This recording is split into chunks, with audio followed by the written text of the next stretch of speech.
It is one of the most devastating wars you've probably never heard about.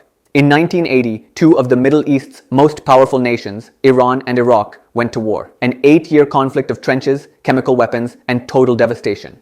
It left more than 1 million dead and reshaped the Middle East in ways that still resonate today. This is the Iran-Iraq War. It all began in 1979. Iran was in the middle of a revolution. After decades of rule by the US-backed Shah, a mass uprising overthrew the monarchy, installing Ayatollah Khomeini and a fundamentalist Islamic republic. The new government was hostile toward both the West and the Soviet Union, and determined to export its revolutionary ideals across the region. Neighboring countries took notice. Sunni monarchies, like Saudi Arabia, feared similar uprisings. And in Iraq, Saddam Hussein saw danger and opportunity. Iran's Shia-majority revolution threatened his rule, but the weakened Iranian military seemed like a target he could strike, and maybe gain control over disputed border regions and oil-rich territories. In September 1980, Saddam launched his invasion. Iraqi troops crossed the border in a surprise attack, but what he thought would be a swift victory quickly became a brutal stalemate. Iran, initially fractured, rallied. The war united a country still healing from revolution. Military officers released from jail led counter-offensives, and Iran reclaimed lost territory. Saddam's hope for a quick win was over. The conflict drew in the wider world. The United States and the Soviet Union, normally rivals in the Cold War, both supported Iraq to counter Iran's revolutionary threat. Israel secretly supplied Iran to weaken Iraq. Saudi Arabia and Kuwait poured billions into Iraq's war effort. China sold weapons to both sides. The Middle East was dividing along new lines: Sunni monarchies versus Shia revolutionaries.